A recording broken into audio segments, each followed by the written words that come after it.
Welcome back to the channel. It's been another nice week in Kentucky, a little bit rainy, but we'll take the rain over the cold weather any day. So let's get in the shop here and show you what we're doing on the C10 this week. Get started. Lots of work to do to it, so let's get started and see what we can get done. We're going to do a disc brake conversion on this 68 C10, and we're also going to change it to 5 lug. Still has the 6 lug bolt pattern rear end under it, so we're going to change the axles to a 5 lug so they'll match the front, be 5-on-5, typical Chevy truck bolt pattern front and back, plus gain the disc brakes on the rear. So let's get started.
Pull the axles on these 12 bolts, you just remove this bolt right down here, pull the pin, that'll let the pin come loose in the center, pull the pin out, slide the axles in, take the C-clips off, and they should slide right out. All right, we got it down to where we can get them cleaned, the axle tubes cleaned up, and take a wire brush to them, get the scale off, and then we can start putting the brackets on for the rear disc kit. Okay, here's a shot of the caliper mocked up with the bracket. You can see it has the spacers that set the caliper. So this should make the rotor sit center of the pad. That's just cardboard in there to hold the pads apart.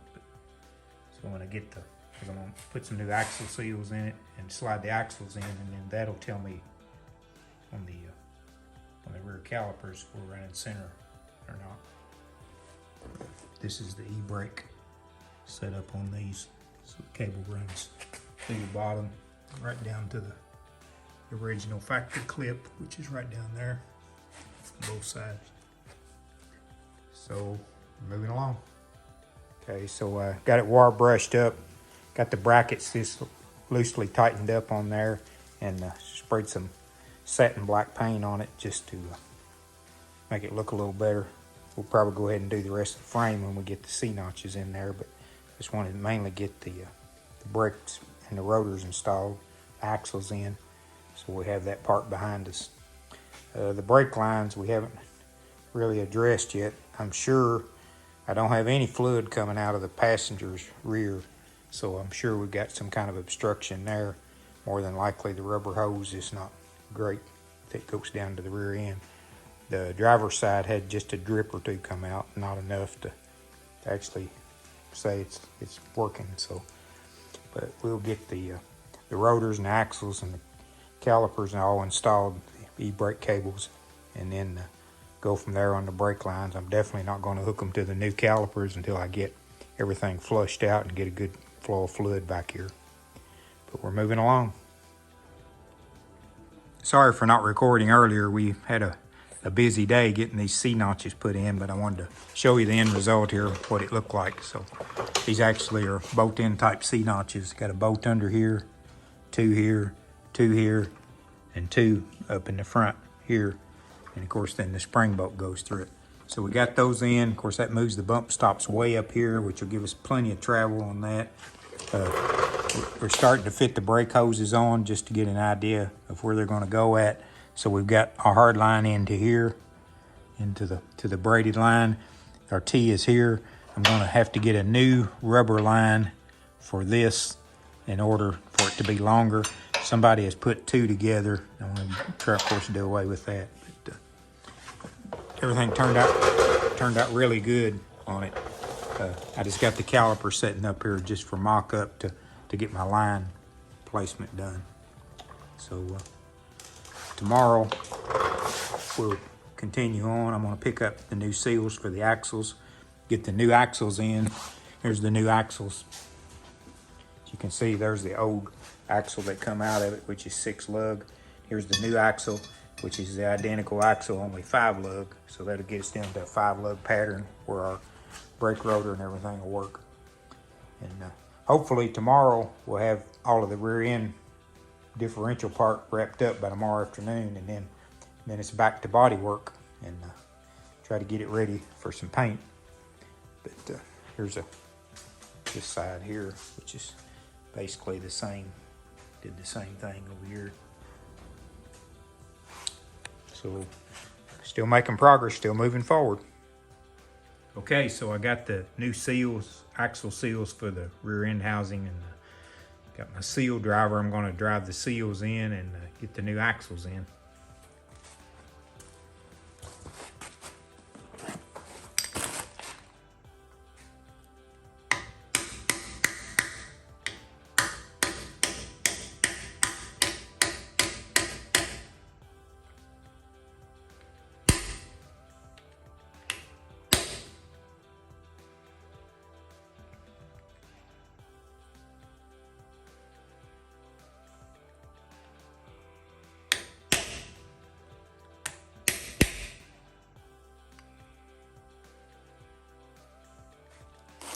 There's one down.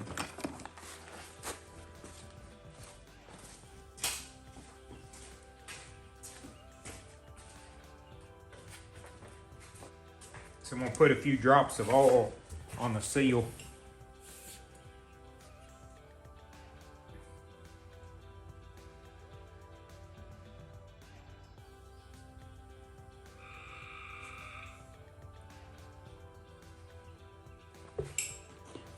And then just a little bit on the new axle where the seal and bearing run.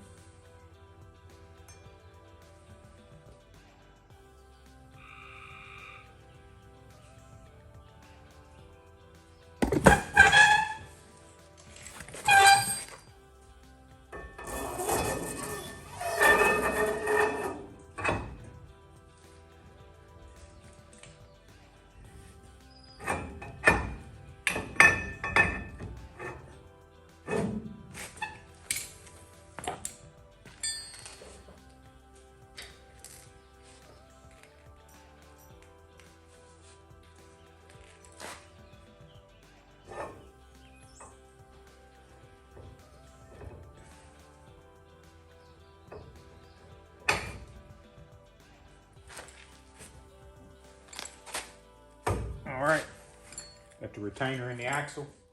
Axle's in.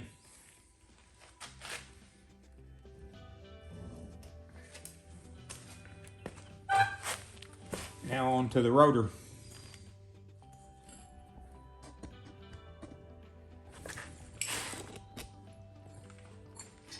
Okay, so I got the rotor mounted on the axle. I'm gonna just take a little bit of brake clean and clean the film off.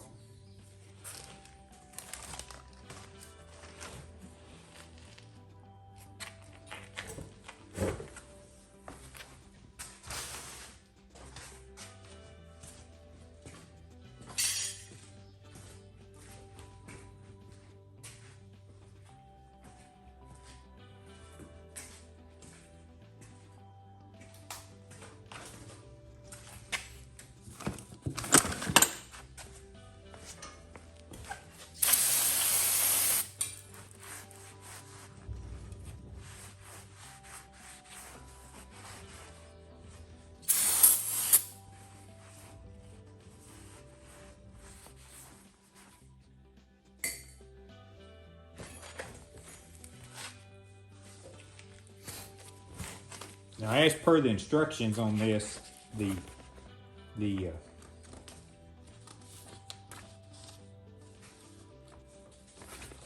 caliper actually goes on with the brake line down and the bleeder screw up. So get that put on.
Just a simple C-clip on the end of this.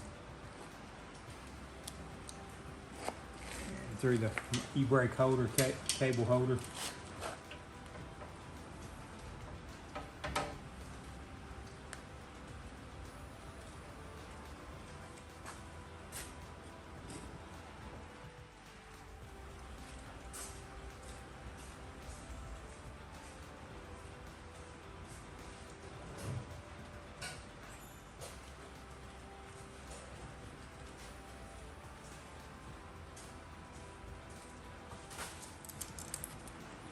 Okay, there's a look at how they went on. It's one side finished.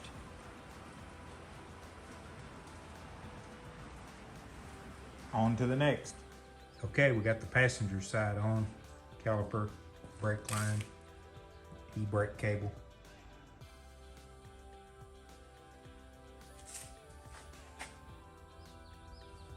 Get the differential cover back on and sealed up and put some grease back in it. So last night, after I got these calipers and brackets and rotors on the truck, I got to thinking about how the emergency brake cable was ran. And before, it was in a twist back here. It ran, made a loop and then come down. And I didn't think it looked right. So the more I got to reading, I found out it doesn't matter whether the caliper is on the front of the rotor or the back of the rotor on the rear brakes. It'll work either way, just mainly how it works out for the design of your particular model truck. So I come back out this morning, I got to looking at it.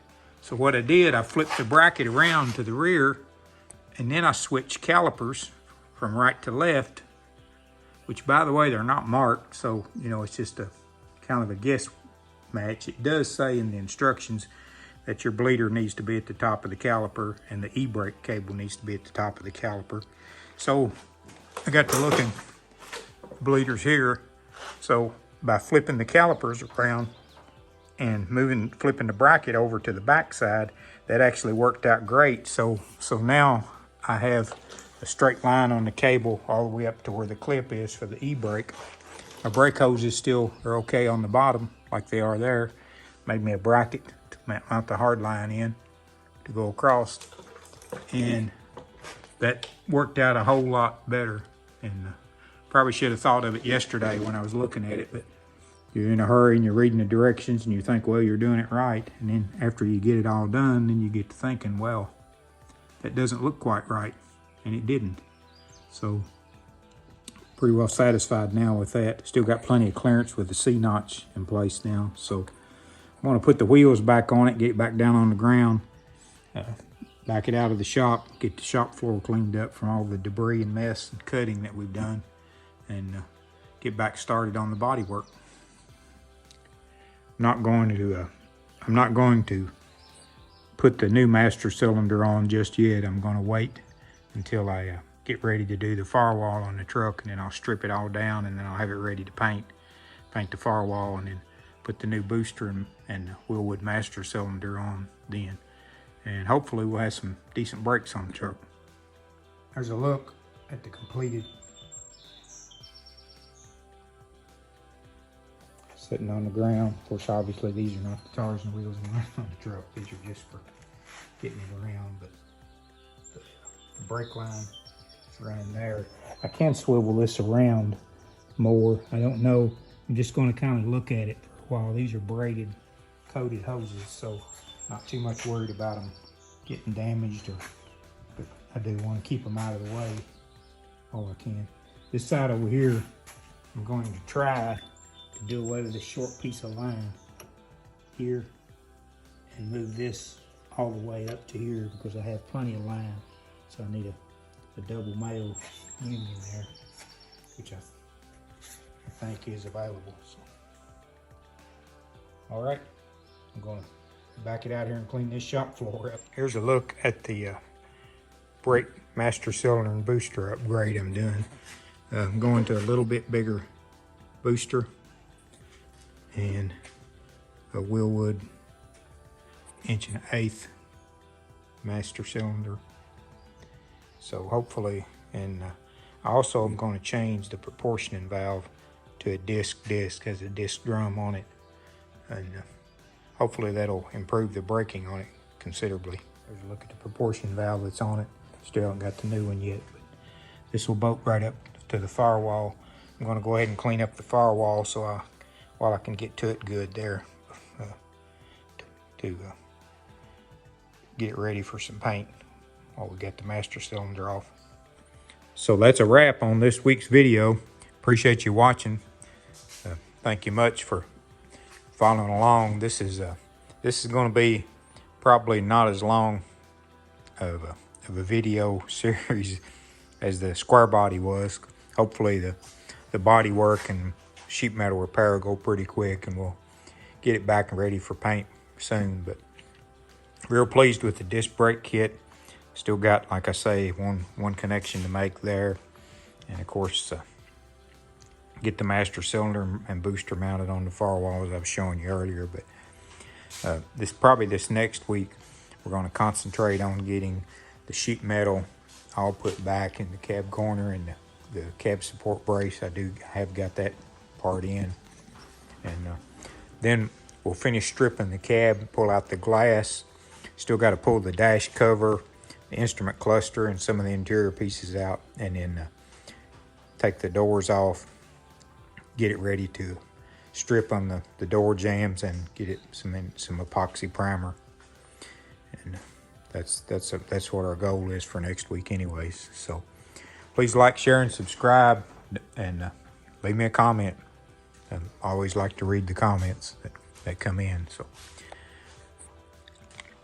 and I'll be out here next week just doing what I love to do, working on these old junky trucks. Thanks for watching.